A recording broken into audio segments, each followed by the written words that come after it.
नमस्कार साथियों। आज सभी के सामने आज सुभद्रा कुमारी चौहान की एक प्रसिद्ध कहानी पवित्र ईर्ष्या प्रस्तुत करने जा रही हूँ। आशा करती हूँ आपको पसंद आएगी।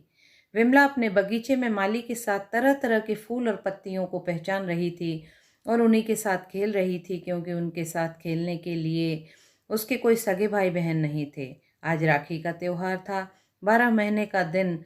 सभी बच्चे अपने अपने घरों में खेल कूद रहे थे। इस चहल पहल में किसी को आज विमला की याद न रही, इसलिए वह बिल्कुल अकेली पड़ गई थी। अचानक उसकी दृष्टि सड़क पर हरी हरी साड़ियों से सजी हुई कुछ स्त्रियों और बालिकाओं पर पड़ी, जिनके हाथों में चांदी के समान चमकती हुई थालियों में फूल माला, फल फूल और नारियल के साथ रंग बिरंगी राखियां चमचमा रही थीं। उसी समुदाय में विमला की सखी चुन्नी भी थी। चुन्नी को देखकर विमला चुप न रह सकी। कुतूहलवश वह पुकार उठी, इतनी सज धर कर कहाँ जा रही हो चुन्नी? यह थाली में क्या लिए हो चमकता हुआ? चुन्नी विमला की अनभिज्ञता पर हंस पड़ी, बोली, इतना भी नहीं जानती बिन्नो? आज राखी है ना, हम लोग भगवान जी के मंदिर में पूजा करने जाती हैं। वहां से लौटकर फिर राखी बांधेंगी। किसे बांधेंगी राखी? विमला ने उत्सुकता से पूछा।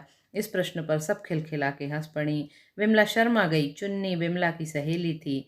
अपनी सखी के ऊपर इस प्रकार सबका हंसना उसे भी अच्छा नहीं लगा। वह विमला के पास आकर बोली, बिन्नो, अभी हम लोग भगवान जी की पूजा करके उन्हें राखी बांधेंगी, फिर घर आकर अपने अपने भाइयों को बांधेंगी। तुम भी चलो ना हमारे साथ। पर मैंने तो अभी अम्मा से पूछा ही नहीं। माँ से पूछकर मंदिर में आ जाना। यह कहकर चुन्नी चली गई। विमला अपने हृदय में राखी बांधने की प्रबल उत्कंठा लिए हुए बड़े उत्साह से माँ के पास आई। उसकी माँ कमला बैठी कुछ पकवान बना रही थी। वह 9 बरस की बालिका घर में बिल्कुल अकेली होने के कारण अब भी निरी बालिका थी। वह माँ के गले के दोनों बाहें डालकर पीठ पर झूलकर बोली, मैं भी राखी बांधूंगी माँ। तू किसे राखी बांधेगी बेटी? माँ ने किंचित उदासी से पूछा। तुम जिसे कह दोगी माँ, विमला ने सरल भाव से कह दिया। किंतु माँ की आंखों में आंसू रुक न सके। कुछ क्षणों में अपने को कुछ स्वस्थ पाकर कमला ने कहा, तेरी किस्मत में राखी बांधना लिखा ही होता तो क्या 4 भाइयों में से एक भी न रहता? राखी का नाम लेकर जला मत बेटी, चुप रहे। माँ के आंसुओं से विमला सहम सी गई। कहाँ के और किसके 4 भाई, वह कुछ भी न समझी। हाँ, वह इतना ही समझी कि राखी के नाम से माँ को दुख होता है, इसलिए राखी का नाम अब माँ के सामने नहीं लेना चाहिए। पर राखी बांधने की अपनी उत्कंठा को वह दबा न सकी। किसे राखी बांधे और कैसे बांधे, इसी उधेड़बुन में वह फिर बगीचे की ओर चली गई। फाटक के नज़दीक चुपचाप बैठकर गीली मिट्टी के लड्डू, पेड़ा, गुजिया और तरह तरह के पकवान बनाने लगी। किंतु राखी की समस्या अभी तक उसके सामने उपस्थित थी। इसी समय रोली का टीका लगाए, फूलों की माला पहने और हाथों में चमकती हुई राखी बांधे उसके पास अखिलेश आया। वह अपना वैभव विमला को दिखलाना चाहता था, क्योंकि विमला और उसमें मित्रता होने के साथ साथ सदा इस बात की लाग डांट रहती थी कि कौन किससे किस बात में बड़ा चढ़ा है। दोनों सदा इस बात को सिद्ध करना चाहते थे कि हम तुमसे किसी बात में कम नहीं हैं। विमला पकवान बनाने में इतनी तल्लीन थी कि अखिलेश का आना उसे मालूम न हो सका। और दिन होता तो शायद विमला के इस प्रकार चुप रह जाने पर अखिलेश भी चला जाता, परंतु आज तो उसे विमला को अपनी राखियां दिखलानी थी। उस पर यह प्रकट करना था कि देखो विमला, मुझे जो सम्मान प्राप्त है वह तुम्हें नहीं। इसलिए उसने विमला को छेड़ा, बिन्नो, यह तुम्हारे मिट्टी के लड्डू कौन खाएगा जो इतनी देर से बनाए जा रही हो? विमला ने हाथ का लड्डू छूटकर टूट गया। उसने तुरंत अखिलेश की तरफ देखा और अखिलेश ने सगर्व दृष्टि से अपने हाथों को देखा, जिन पर राखियां चमक रही थीं। विमला अपने पकवानों को भूल गई। फिर वही राखियां उसके दिमाग में झूलने लगीं। अखिलेश के पास खड़ी होकर हाथ में मिट्टी झाड़ती हुई बोली, तुम्हें किसने राखी बांधी है अखिल? चुन्नी ने बांधी है, मैंने उसे 1 रुपया दिया है, समझी? अखिलेश ने कहा। कुछ क्षणों तक न जाने क्या सोचकर विमला बोली, तो तुम मुझसे राखी बंधवा लो अखिल भैया, मुझे रुपया न देकर अठन्नी ही देना। नहीं भाई, अठन्नी की बात तो झूठी है। मेरे पास एक कन्नी है, वह मैं तुम्हें दे दूंगा। पर क्या तुम्हारे पास राखी है? अखिल ने कहा। विमला कुछ सोचती हुई बोली, राखी तो नहीं है, कौन ला देगा मुझे? आश्वासन के स्वर में अखिलेश बोला, तुम पैसे दोगी तो राखी मैं ही ला दूंगा, वह कोई बड़ी बात नहीं है। पर बिन्नो, राखी अकेली नहीं बांधी जाती, राखी बांधने के बाद फल, मेवा और मिठाई भी दी जाती है। वह तुम कहाँ से लाओगी? मिठाई मैं माँ से मांग लूंगी।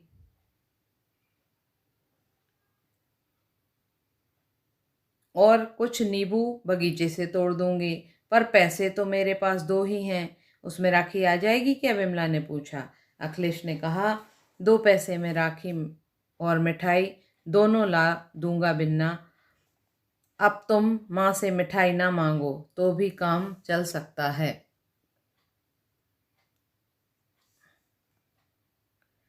बिमला चाहती भी यही थी कि किसी प्रकार चुपचाप राखी बंध जाए और माँ न जान पाए। तब उसे मालूम हुआ कि 2 पैसों में राखी और मिठाई दोनों आ जाएगी तो बड़ी प्रसन्नता हुई। इधर अखिल राखी लेने गया, इधर बिमला फूलों की एक माला एक नन्ही सी थाली में जरा सी रोली और अक्षत रखकर उसकी प्रतीक्षा करने लगी। उसे अधिक प्रतीक्षा न करने पड़ी। अखिल 1.5 पैसे की मिठाई और धेले की एक राखी लेकर कुछ ही देर में आ गया। माली के घर से जरा सा मीठा तेल लाकर एक मिट्टी का दिया जलाया गया और वहीं गोधूली की पवित्र बेला में एक अबोध बालिका ने एक बालक को 2 पैसे से सदा के लिए अपने भाई के रूप में बांध लिया। तिलक लगाकर अक्षत छिड़क कर विमला ने अखिल को राखी बांधी, फूलों की माला पहनाकर उसे मिठाई खिला दी और अखिल ने भी उसी समय विमला के हाथ पर एक कन्नी रखकर उसके पैर छू लिए। पैर छूकर वह ज्यों ही उठा, सामने विमला की माँ खड़ी थी। उनकी आंखों से आंसू गिर रहे थे। उन्हें याद आ रहा था अखिलेश के साथ का ही उनका बच्चा, यदि आज होता तो वह भी 12 साल का होता। सहसा माँ को सामने देखकर विमला कुछ संकोच में पड़ गई। एक कन्नी तो मुट्ठी में दबाकर वह चुपचाप एक तरफ खड़ी हो गई। अखिल 2 कदम आगे बढ़कर बोला, चाची, बिन्नों ने मुझे राखी बांधी है और मैं से एक इकन्नी दी है। अब यह भी मेरी बहन हो गई ना चाची? माँ ने अखिल को पकड़कर प्यार से हृदय से लगाते हुए गदगद कंठ से कहा, हाँ, तू हो गया मेरा बेटा अखिल। अखिलेश ने बिमला की माँ की बात सुनी या नहीं, किंतु वह अपनी एक बहन के कारण बहुत परेशान रहता था। वह उससे सदा लड़ती थी। वह कुछ चिंतित सा बोला, पर चाची, चुन्नी तो मुझसे बहुत लड़ती है। बिन्नो बहन हो गई, यह भी मुझसे लड़ा करेगी? नहीं रे पगले, सब बहनें नहीं लड़ा करती, माँ ने कहा और दोनों बच्चों को लेकर घर गई। उस दिन से अखिल के 2 घर हो गए। 2 घरों में उसे माता की ममता, पिता का दुलार और बहन का स्नेह मिलने लगा। इस खिलवाड़ को हुए प्रायः 8 साल बीत गए। बिमला अब 17 साल की युवती थी। बिमला और अखिलेश दोनों सगे भाई बहन से किसी बात में कम न थे। अब भी हर साल विमला बड़ी धूमधाम से अखिलेश को राखी बांधा करती थी। चुन्नी सगी बहन होकर भी अखिलेश के हृदय में वह स्थान न बना सकी जो विमला ने अपने सरल और नम्र स्वभाव से कारण बना लिया था। विमला सरीखी बहन पर अखिलेश को उसी प्रकार गर्व था जिस प्रकार विमला को अखिलेश के समान सुशील, तेजस्वी और मनस्वी भाई के पाने पर। बीए की परीक्षा में यूनिवर्सिटी में फर्स्ट आ जाने के कारण अखिलेश को विदेश जाकर विशेष अध्ययन के लिए सरकारी छात्रवृत्ति मिली और उसे 2 साल के लिए विदेश जाना पड़ा। विदेश जाने के 1.5 साल बाद ही अखिलेश को लाल लिफाफे में विमला के विवाह का निमंत्रण मिला।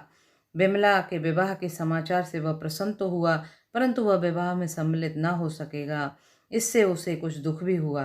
विमला अपने माता पिता की अंतिम संतान थी। उससे बड़े उसके 4 भाई और 2 बहनें 2-2, 3-3 साल के होकर नहीं रही थी। न जाने कितने टोटके, पूजा पाठ और जप तप के बाद वह इस लड़की को किसी प्रकार जिला सके थे। नई सभ्यता की पक्षपातनी होने पर भी संतान के लिए विमला की माँ ने जिसने जो कुछ बताया वही किया। बिमला के गले में किसी महात्मा की बताई हुई एक ताबीज जब तक पड़ी थी। तात्पर्य यह कि माता पिता दोनों की ही वह बहुत दुलारी थी। 15वें वर्ष में पैर रखते ही माँ को उसके विवाह की चिंता हो गई थी, पर बाबू अनंतराम कुछ लापरवाह से थे। विवाह का ध्यान आते ही वे सोचते एक ही तो लड़की है, वह भी चली जाएगी तो घर तो जंगल हो जाएगा। जितने दिन विवाह टले उतना ही अच्छा है। इसी से वह कुछ बेफिक्र से रहते। इसके अतिरिक्त उन्हें बिमला के योग्य कोई वर भी न मिलता था। वर अच्छा मिलता तो घर मन का न होता, घर अच्छा मिलता तो वर में कोई ना कोई बात ऐसी होती जिससे वह विवाह करने में कुछ हिचकते थे। उनके मकान के कुछ ही दूर पर गंगा अपनी निर्मल धारा में तेजी से बहा करती थी। प्रायः वहाँ के सब लोग रोज गंगा में ही स्नान करते थे। विमला भी अपनी माँ के साथ रोज गंगा नहाने जाती थी। एक दिन प्रातःकाल दोनों माँ बेटी नहाने गईं। अचानक विमला का पैर फिसला और वह बह चली। माँ पुत्री को बचाने के लिए आगे बढ़ी, किंतु बचाना तो दूर, वह स्वयं भी बहने लगी। घाट पर के किसी व्यक्ति की नज़र उन पर नहीं पड़ी, इसलिए दोनों माँ बेटी बहती हुई पुल के नज़दीक पहुंच गईं। पुल के ऊपर से कुछ कॉलेज के विद्यार्थी घूमने निकले थे। एक की नज़र इन असहाय स्त्रियों पर पड़ी, वह फौरन कूद पड़ा। वह बहुत अच्छा तैराक होने के कारण अपने ही बाहुबल पर दोनों माँ बेटी को बाहर निकाल लाया। उसकी सहायता के लिए दूसरे विद्यार्थी भी घाट पर आ गए थे। कोई डॉक्टर के लिए दौड़ा तो कोई मोटर के लिए। कुछ देर में माँ को तो होश आ गई, पर बिमला स्वस्थ न हुई। इस बीच अनंतराम जी के पास भी खबर पहुंची तो वे भी दौड़ते हुए आए। कमला और बिमला अभी तक नहाकर वापस न आई थी। उन्हें रह रहकर आशंका हो रही थी, कहीं वे ही ना हो। घाट पर पहुंचकर देखा तो आशंका सत्य निकली। मोटर पर कमला और विमला को बैठा कर वे घर ले आए। वे अपनी उपकारी उस विद्यार्थी को भी न भूले जिसने उनकी स्त्री और कन्या को डूबने से बचाया था। अनंतराम जी के आग्रह से विनोद को भी उनके घर पर आना पड़ा। विमला कई दिनों तक बीमार रही। विनोद प्रायः रोज उसे देखने आता था। इस बीच अनंतराम जी इस बीच में अनंतराम ने विनोद का सब हाल मालूम कर लिया और उन्होंने विनोद को सब प्रकार से बिमला के योग्य समझा। उन्होंने ईश्वर को कोटिशः धन्यवाद दिया जिसने घर बैठे बिमला के योग्य पात्र भेज दिया था। विनोद बसंतपुर का निवासी था। वहाँ कॉलेज में एमए फाइनल में इसी साल बैठने वाला था। परिवार में पिता को छोड़कर और कोई न था। पिता डिप्टी कलेक्टर और बसंतपुर के प्रसिद्ध रईस थे। विनोद स्वयं बहुत सुंदर, स्वस्थ, तेजस्वी और मनस्वी नवयुवक था। अन्य नवयुवकों की तरह उसमें उच्छृंखलता नाम मात्र को न थी। वह बिमला को देखने आता था अवश्य, पर जब तक अनंतराम जी स्वयं उसे अपने साथ लेकर भीतर न जाते वह कभी अंदर न आता। उसके इस व्यवहार और अध्ययनशीलता तथा उसकी विद्या और बुद्धि पर अनंतराम और उनकी स्त्री दोनों ही मुग्ध थे और इसलिए अपनी प्यारी पुत्री को उन्होंने विनोद को सौंप दिया। विनोद भी बिमला के शील स्वभाव पर मुग्ध था। इससे पहले उसने विवाह की तरफ सदा अनिच्छा ही प्रकट की थी, किंतु बिमला के साथ जो विवाह का प्रस्ताव हुआ तो उसे वह टाल ना सका, प्रसन्नता से स्वीकार ही किया। विनोद बिमला को इतना अधिक चाहते थे कि विवाह के बाद वह 2-3 महीने तक माँ के घर वापस न आ सकी। विनोद उसे रोकते ना थे, पर बिमला जानती थी कि उसके जाने के बाद उन्हें कितना बुरा लगेगा। माता पिता के मिलने के लिए कभी कभी वह बहुत विकल भी हो जाती थी, इसलिए इस विकलता से विनोद को भी दुख होता था, किंतु वह विमला का क्षणिक वियोग भी सहने को तैयार न था। यहाँ तक कि उसने अपने मित्रों तक से मिलना जुलना बंद सा कर रखा था। उसका अधिकांश समय उनके शयनागार में ही बीतता, वहीं पर पढ़ते लिखते और विमला वहीं उनकी आंखों के सामने रहती। विवाह के 3 महीने बाद विनोद के पिता की बदली उसी शहर में हो गई जहाँ विमला का मैका था। विमला और विनोद दोनों ही इससे प्रसन्न हुए। अब विमला को माता पिता से मिलने की भी सुविधा हो गई और विनोद का भी साथ न छूटता था। अब वह प्रायः हर दूसरे तीसरे दिन घंटे 2 घंटे के लिए आकर अपने माँ बाप से मिल जाया करती थी। इसी प्रकार एक दिन विनोद के साथ विमला अपनी माँ के घर आई। विमला तो अंदर चली गई। विनोद वहीं हाल में आई चिट्ठियों को देखने लगे। एक पत्र विदेश से आया था। लिखावट उसके मित्र सहपाठी अखिलेश की थी। पत्र था विमला के लिए। विनोद ने उत्सुकता से पत्र खोला जिसमें लिखा था, प्यारी बिन्नो, अब तो तुम्हारे पत्रों के लिए बड़ी लंबी प्रतीक्षा करनी पड़ती है। क्या तुम्हें पत्र लिखने तक का अवकाश नहीं मिलता? अपने नए साथी के कारण मुझे नहीं भूली जा रही हो? यदि ऐसा होगा तो भाई मेरे साथ अन्याय होगा। पत्रों का उत्तर तो कम से कम दे दिया करो। चाची को प्रणाम कहना, और अब पत्र देख से लिखा तो मैं भी नाराज हो जाऊंगा। समझी? तुम्हारा अखिलेश। पत्र पढ़कर विनोद स्तंभित रह गया। वह समझ न सका कब और कैसे अखिलेश की बिमला से पहचान हुई। 2 साल पहले 7 साल तक अखिलेश ने उनके साथ ही पढ़ा। उसने कभी भी बिमला का जिक्र उनसे नहीं किया और न विवाह के बाद। आज तक विमला ने भी कुछ अखिलेश के विषय में उनसे नहीं कहा। और अब पत्र आते ही विमला के मैके के पते से पत्र की भाषा तो यही प्रकट करती है जैसे दोनों बहुत दिनों से बहुत घनिष्ठ मित्र के रूप में रह रहे हैं। वे गहरी चिंता में डूब गए। आज पहली बार विमला उन्हें कुछ दोषी सी जान पड़ी। उसे विनोद से अखिलेश के विषय में सब कुछ कह देना चाहिए था। अखिलेश के प्रति भी आज विनोद के हृदय में एक प्रकार से ईर्ष्याजनित भाव जागृत हुए। फिर पत्र पढ़ने के बाद वे अंदर न जा सके। पत्र को जेब में रखकर चुपचाप अपने घर चले गए। विमला ने विनोद की कुछ देर तक प्रतीक्षा की। जब वे अंदर न आए तो उसने आकर बैठक में देखा। वहां पर उन्हें न पाकर वह समझी कहीं गए होंगे, किंतु जब 2 घंटे तक विनोद ना लौटे तो वह कुछ घबराई और अपनी माँ की कार में बैठकर ससुराल आ गई। A reserved lover makes a suspicious husband, यह कहावत विनोद पर अक्षरशः चरितार्थ होती थी। वे विमला को जितना अधिक प्यार करते थे उतना ही उन्हें उस पर संदेह भी होता था। नौकर चाकर से भी विमला का बात करना उन्हें अच्छा न लगता था। वे विमला पर अपना एकछत्र अधिकार चाहते थे। वे तो कदाचित यहाँ तक चाहते थे कि विमला को किसी प्रकार बहुत ही छोटे आकार में परिवर्तित करके अपने पॉकेट में रख लें, जिसमें वहीं केवल विमला को देख सकें, वहाँ तक और किसी की पहुँच ही ना हो सके। विमला घर आई तब वे अपनी खाट पर लेटे थे। उन्होंने जानबूझकर अखिलेश की एक फ़ोटो निकालकर अपनी चारपाई पर रख ली थी। विमला ने पहुंचकर पति का चेहरा देखा। देखते ही पहचान लिया उन्हें किसी प्रकार का मानसिक क्लेश हो रहा है। वह उनके पास पहुंचकर खाट पर बैठ गई। बैठते ही उसकी दृष्टि अखिलेश की फोटो पर पड़ी। कुछ हर्ष कुछ कौतूहल से पति की उदासी का कारण पूछना तो वह भूल गई। अखिलेश का चित्र उठाकर फौरन पूछ बैठी, यह फोटो तो अखिलेश का है, यहाँ कैसे आया? तुम उन्हें जानते हो? जानता हूँ, कह के विनोद ने करवट फेर ली। विमला की तरफ पीठ और दीवार की तरफ मुंह करके वे अपनी वेदना को चुपचाप पीने लगे। तुम इन्हें जानते हो तो अभी तक मुझसे कहा क्यों नहीं? विमला ने फिर पूछा।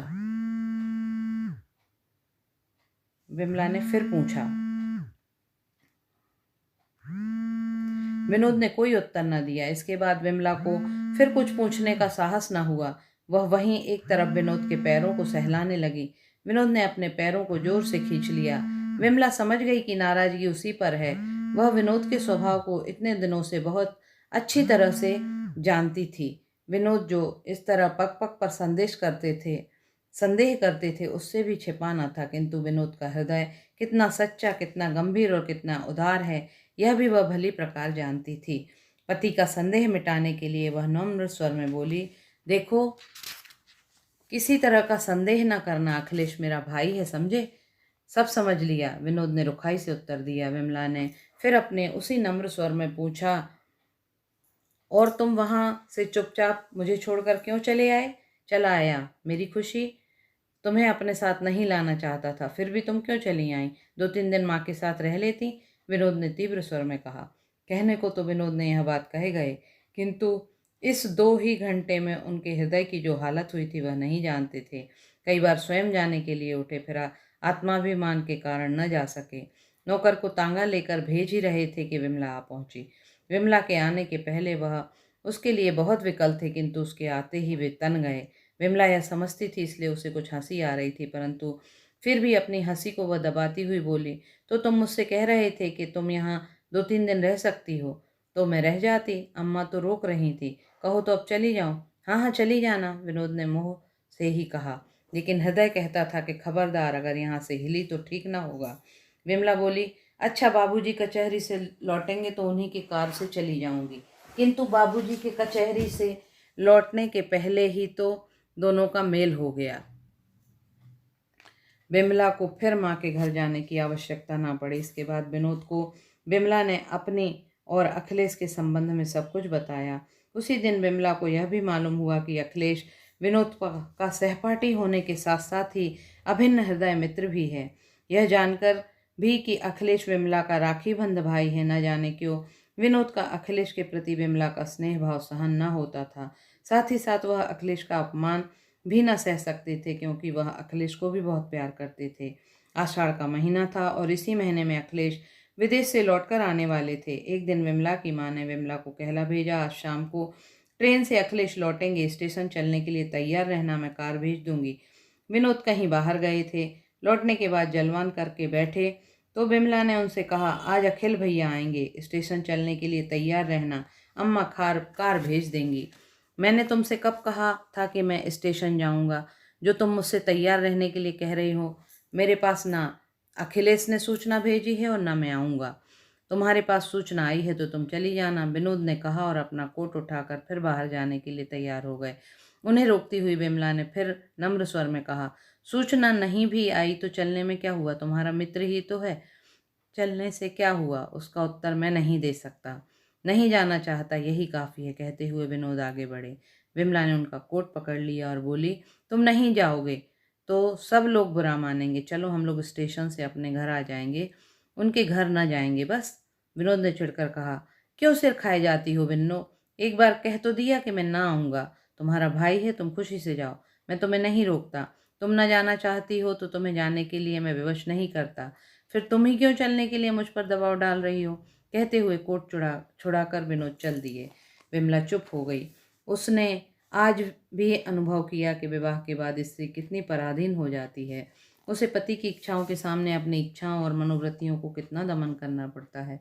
वह जानती थी विनोद बार बार जाने के लिए कहते अवश्य हैं, पर यदि वह सचमुच चली जाए तो उन्हें कितनी मानसिक वेदना होगी। उसके जाने का परिणाम कितना भयंकर होगा।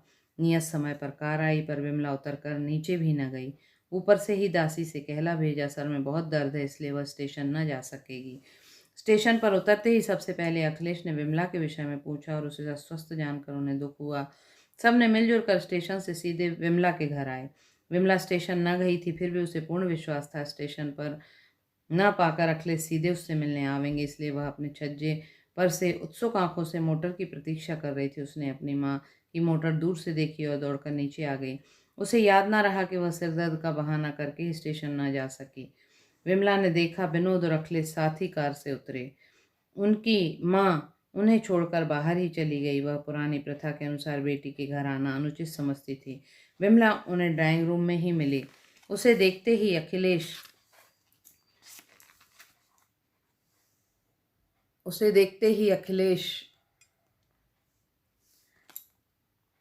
ने स्नेह सिक्त स्वर से उससे पूछा, कैसी दुबली हो गई हो विन्ना? क्या तुम बहुत दिनों से बीमार हो? देखा अब मैं आ गया हूँ, अब तुम बीमार ना रहने पाओगी। विमला हंस पड़ी, बोली, अखिल भैया, तुम्हें तो मैं सदा दुबली ही दिखा करती हूँ, पर तुम कितने दुबले हो गए हो। तुम्हारा स्वास्थ्य भी तो बहुत अच्छा तुम्हारा स्वास्थ्य भी तो बहुत अच्छा नहीं जान पड़ता। उसी प्रकार बहुत सी आवश्यक अनावश्यक बातों के बाद अखिल ने विनोद की पीठ पर एक हल्का सा हाथ देते हुए कहा, क्यों बे पाजी, मुझसे बिना पूछे तूने मेरे बहनोई बनने का दुस्साहस कैसे हो गया? विनोद हंसता हंसता बोला, अखिल यार, इतने दिनों तक विदेश में रहकर भी तुम मेरे बुद्धू ही रहे। कहीं ऐसी बातें भी किसी से पूछकर की जाती है? अखिल हंस पड़ा। रात अधिक हो चुकी थी, इसलिए वह घर जाने के लिए उठे। विमला ने उनसे जाते समय पूछा, अब कब आओगे अखिल भैया? जब तुम कहो तो बिन्नो, अखिल ने उत्तर दिया। विमला ने उससे दूसरे दिन फिर आने को कहा। उसके बाद अखिल अपने घर गए। विनोद को विमला का अखिलेश के प्रति इतना प्रेम प्रदर्शन करना, इस प्रकार अनुरोध से बुलाना अच्छा न लगा। वे बोले तो कुछ नहीं, पर उनकी प्रसन्नता उदासी में परिणत हो गई। उनके कुछ न करने पर भी उनकी भावभंगिमा और व्यवहार में विमला समझ गई कि विनोद को कुछ बुरा लगा है। विनोद ने विमला के बहुत आग्रह करने पर अपने हृदय के सब भाव उनसे साफ साफ कह दिए। उन्होंने यह भी कहा, उन्हें विमला का अखिलेश के प्रति इतना अधिक स्नेह भाव संदेहात्मक जान पड़ता है। विमला ने अपने प्रयत्न भर उनके संदेह को दूर करने की कोशिश की और अंत में उन्हें यहाँ तक आश्वासन दिया, यदि विनोद न चाहेंगे तो विमला अखिलेश से कभी मिलेगी भी नहीं। किंतु इतने वर्षों के संबंध कुछ घंटों में ही तोड़ देना बहुत कठिन है। दूसरे दिन अखिलेश के आते ही विमला यह भूल गई कि रात के समय क्या क्या बातें हुई थी। वह फिर अखिलेश से उसी प्रकार प्रेम की बातें करने लगी, किंतु कुछ ही क्षण बाद विनोद की मुखराकृति ने उसे रात की बातों को याद दिला दी। वह कुछ गंभीर हो गई और आंखें करुणा और विवशता छलक आई। विमला की आंखों में करुणा का आविर्भाव होना स्वाभाविक ही था, क्योंकि वह हृदय से दुखी थी। उस पर जो संदेह था वह निर्मूल था। वह जिस मर्मांतक पीड़ा का अनुभव कर रही थी उसे वही समझ सकता है जिसका पवित्र संबंध कभी संदेह की दृष्टि से देखा गया हो। विमला प्रयत्न करने पर भी अपनी आंखों की करुणा न छिपा सकी और उसने एक दो बार अखिलेश की ओर देखा और थोड़ी बातचीत भी की, किंतु अपनी व्यवस्था या कायरता प्रकट करने के लिए नहीं, किंतु यह प्रकट करने के लिए कि उसके इस व्यवहार और उदासीनता से अखिलेश यह न समझ बैठे कि उनका किसी प्रकार का अपमान हुआ है। विमला की दृष्टि और व्यवहार से विनोद का संदेह और बढ़ गया। वे विमला के प्रत्येक भावभंगिमा को बड़े ध्यान से देख रहे थे और जितना ही वे उस पर विचार करते उनका संदेह गहरा होता जाता। यह अखिलेश ने भी देखा और आज विमला और विनोद दोनों ही बहुत अस्वस्थ और अनमने हैं, किंतु उनकी अस्वस्थता का कारण अखिलेश ही हो सकते हैं। वह यह सोच भी न सके क्योंकि विनोद और विमला दोनों के प्रति उनका पवित्र और प्रगाढ़ प्रेम था।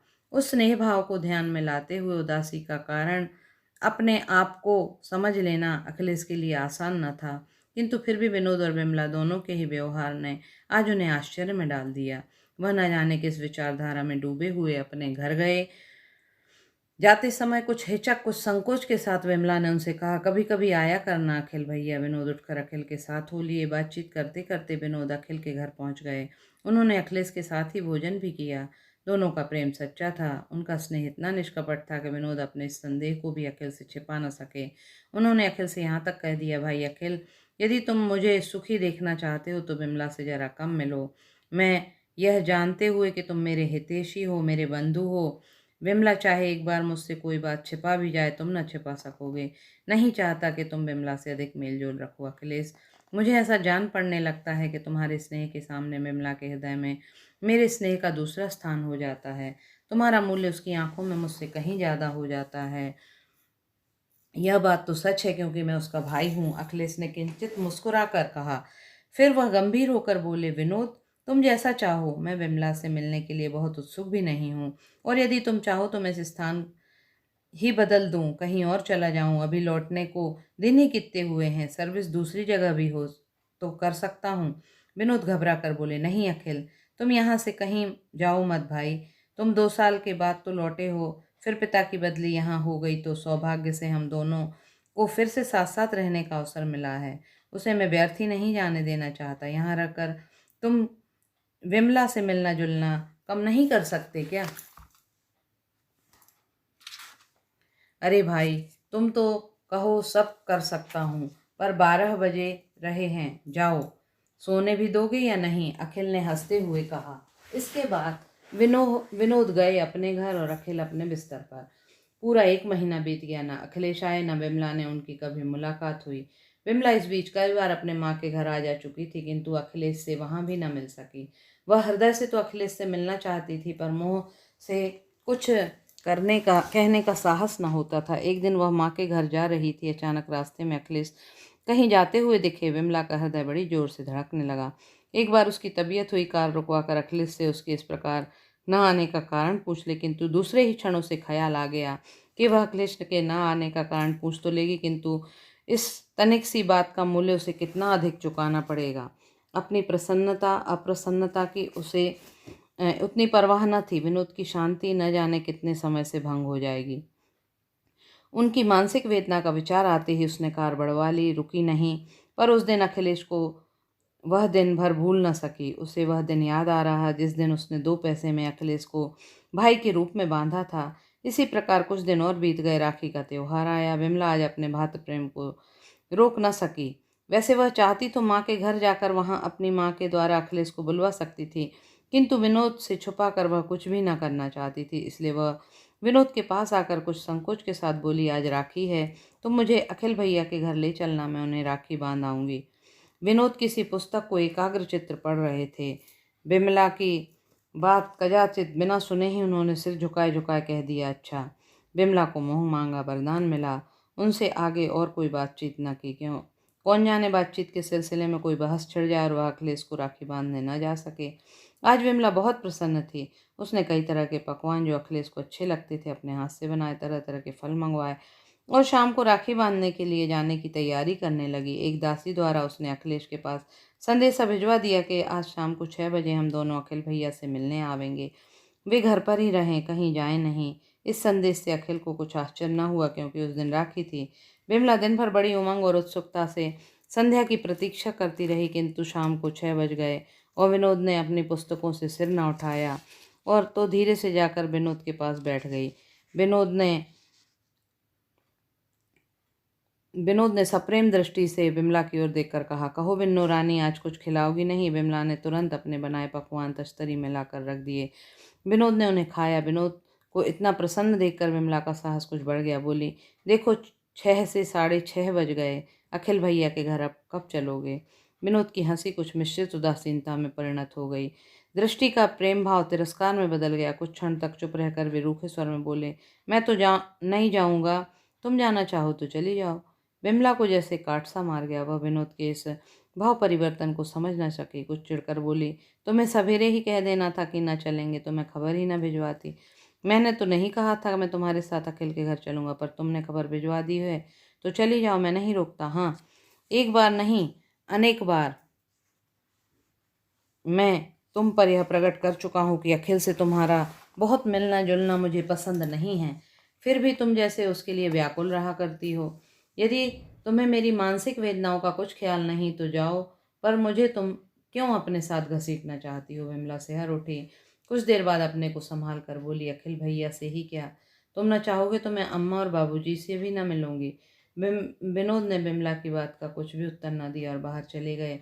बाहर दरवाजे पर उन्हें उनके मित्र की बहन अंतु मिली, जो उनको भी बहुत ज़्यादा चाहती थी भाई की तरह, और उन्हें राखी बांधने आई थी। विनोद इस समय किसी अतिथि के स्वागत के लिए तैयार न थे, विशेषकर किसी अतिथि स्त्री हो तब। अभी अभी वह विमला को अखिल से ना मिलने के लिए तेज बातें कह चुके थे। दूसरे ही क्षण किसी दूसरी स्त्री के साथ, जो विनोद की वैसी ही बहन हो जैसे विमला अखिल की। विमला के पास जाने से उन्हें कुछ संकोच सा हुआ, पर वह अंतों को टाल भी न सकते थे। वह उसे लिए हुए विमला के पास आकर जरा कोमल स्वर में बोले, बिन्नो, यह अंतो राखी बांधने आई है, इन्हें बैठा लो। विमला ने उठकर आदर और प्रेम से अंतो को बैठाया तो अवश्य, पर कुछ अधिक बातचीत न कर सकी। अंतो विनोद के ही पास बैठकर इधर उधर की बातें करने लगी। विमला ने उनकी बातचीत में किसी प्रकार का हिस्सा न लिया, यहाँ तक कि उनसे कुछ दूर बैठकर पान बनाने लगी। और दिन होता तो शायद विनोद से अधिक विमला की अंतों से बातचीत करती, किंतु आज वह बड़ी व्यथित सी थी, इसलिए चुप रही। उसकी सुनता से विनोद ने अंतों का अपमान, घर में आई हुई एक स्त्री अतिथि का अपमान समझा। वे मन ही मन चिढ़ उठे, पर कुछ बोले नहीं। राखी की रस्म अदा होने पर विमला, अंतु और विनोद दोनों के लिए थालियां परोस लाई। अंतों ने विमला से भी भोजन करने का आग्रह किया, किंतु तबीयत ठीक न होने का बहाना करके विमला ने भोजन करने से इनकार कर दिया। अब विनोद भी अपने क्रोध को न संभाल सके, तिरस्कार सूचक स्वर में बोल उठे, तबीयत क्यों खराब करती हो? अब भी समय है, राखी बांधने चली जाओ। अंतु कुछ समझ ही नहीं, मुस्कुराकर बोली, राखी बांधने कहाँ जाओगी भौजी? चलो, खाना पहले खा लो फिर चली जाना। विमला तो कुछ न बोली, पर विनोद फिर उसी स्वर में बोले, तुम क्या जानो अंतो, आदमी तो वह जो इशारे से समझ जाए। आज त्योहार का दिन और यह जाएंगी अखिलेश के घर उसे राखी बांधने। जो लोग अपने घर आवेंगे वे कदाचित दीवारों से बातचीत करेंगे, तो फिर क्या अखिलेश को यह घर मालूम नहीं है? चाहते तो आ ना सकते थे। अंतु कुछ घबरा सी उठी, बोली, जाने भी दो विनोद भैया, त्योहार के दिन गुस्सा नहीं करते। विमला चुपचाप हाथ में सरोता सुपारी ज्यों त्यों लिए बैठी थी। पान सामने थे, उसकी आंखों से बरबस आंसू गिरे जा रहे थे। विनोद को विमला का यह बर्ताव बहुत खल रहा था। अंतों की बात के उत्तर में वह फिर उसी क्रोध भरे स्वर में बोले, त्योहार के दिन गुस्सा तो नहीं किया जाता अंतों, पर रोया जाता है। सो मैं इसकी अपनी किस्मत को रोता हूँ। पिताजी ने न जाने कब का बैर निकाला, जो नाहक ही बैठे बिठाए मेरे गले में यह बला बांध दी। देख रही हो ना, खाना इसी प्रकार से खिलाया जाता है। हमारे सामने थालियां परोसकर वे आंसू बहा रही हैं, तो हम लोग भी मर भूखे नहीं हैं। खाना दूसरी जगह भी तो खा सकते हैं। कहते हुए विनोद अंतों का हाथ पकड़कर थाली पर से उठ गए। विमला ने किसी को रोका नहीं। उसकी मानसिक स्थिति पागलों से भी खराब थी। उसने राखियों को उठाकर दूर फेंक दिया, फल और मिठाई उठाकर नौकरों को दे दी, माला को मसल कर दूर फेंक कर खाट पर गिर पड़ी और फूट फूट कर रोने लगी। अखिल का पवित्र प्रेम, उनका व्यवहार, उन्हें दो नन्हे नन्हे अबोध बच्चों के द्वारा राखी का अभिनय, एक एक करके अतीत की सब स्मृतियां उसके सामने आकर साकार होकर खड़ी हो गईं। आज उसने वही स्नेहलता जिसे दो नन्हे नन्हे अबोध बालकों ने अपनी पवित्रता पर आरोपित किया था, तरुण हृदयों ने अपनी दृढ़ता से मजबूत बनाया था, एक मिथ्या संदेह के आधार पर निर्दयता से कुचली जा रही थी। विमला काँप उठी। वह पलंग पर से बैठ गई और आप ही बोल उठी, हे ईश्वर, तू साक्षी है, यदि मैं अपने पद से जरा भी विचलित हूँ तो मुझे कड़ी से कड़ी सजा देना।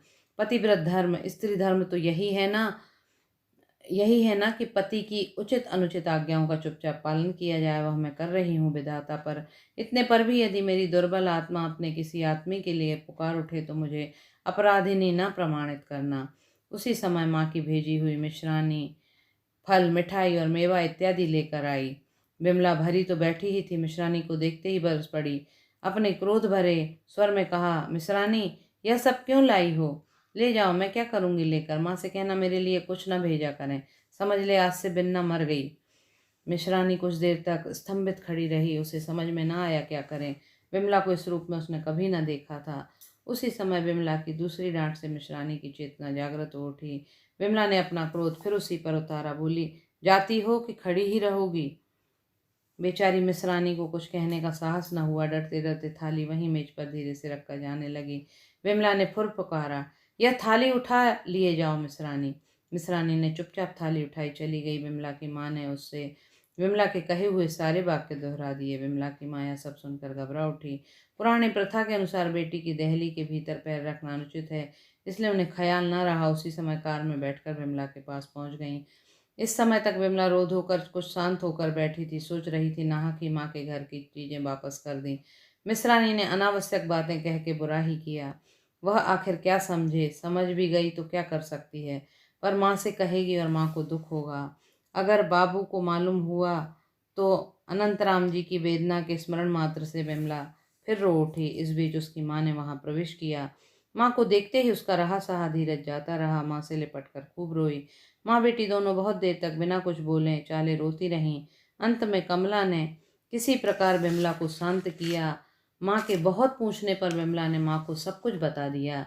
इस बात से कमला को कष्ट ना हुआ हो सो बात नहीं थी, परंतु विमला को वह किसी प्रकार शांत करना चाहती थी, इसलिए अपने मार्मिक वेदना को हृदय में छिपाकर वह शांत स्वर में विमला को समझाती हुई बोली, बेटी, विनोद की बातों का तुम्हें बुरा ना मानना चाहिए। इतना तो समझा करो कि वे तुम्हें कितना अधिक प्यार करते हैं।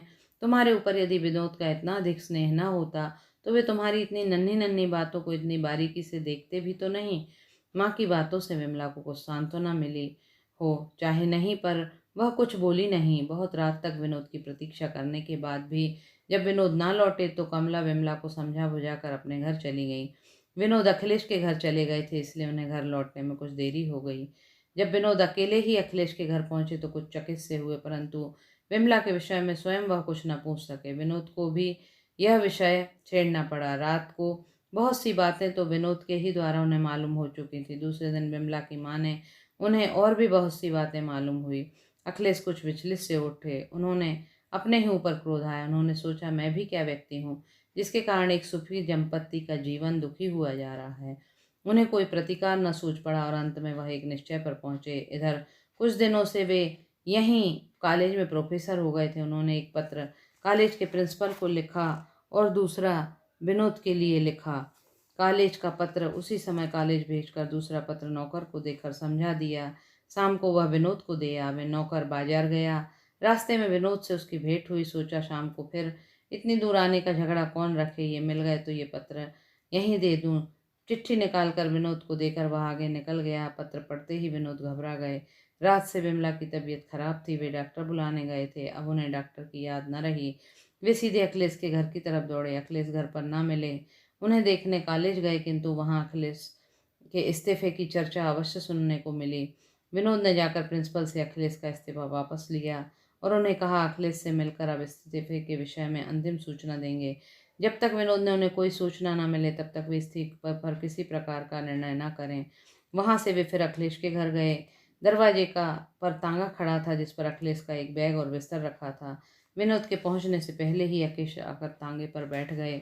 उसी समय पहुंचे विनोद साइकिल वहीं फेंक कर अखिलेश की बगल में जा बैठे और सजल आंखों से बोले, चलो कहाँ चलते हो अखिल, मैं भी तुम्हारे साथ चलता हूँ।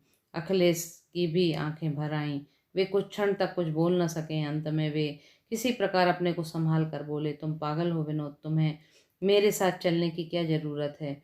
जरूरत ठहरो, तुम्हें अभी बतलाता हूँ, पर तुम यह समझ लो मैं तुम्हारा साथ स्वर्ग और नरक तक भी न छोड़ूंगा। यह देखो तुम्हारा इस्तीफा है। कहते हुए विनोद ने जेब से अखिलेश का लिखा हुआ इस्तीफा निकालकर टुकड़े टुकड़े कर फेंक दिया और तांगा अपने मकान की तरफ मुड़वा लिया। नौकर अखिलेश का सामान विनोद के अनुसार आदेशानुसार विनोद के कमरे में ही ले जाकर रखा। विमला समझ ना सकी कि विनोद का ऐसा कौन सा आत्मीय आया है जो इन्हीं के कमरे में ठहराया जाएगा। इस तरह सीढ़ियों पर इसी समय सीढ़ियों पर विनोद ने आवाज दी, बिन्नो, यह डॉक्टर आया है। बहुत बहुत धन्यवाद। नमस्कार।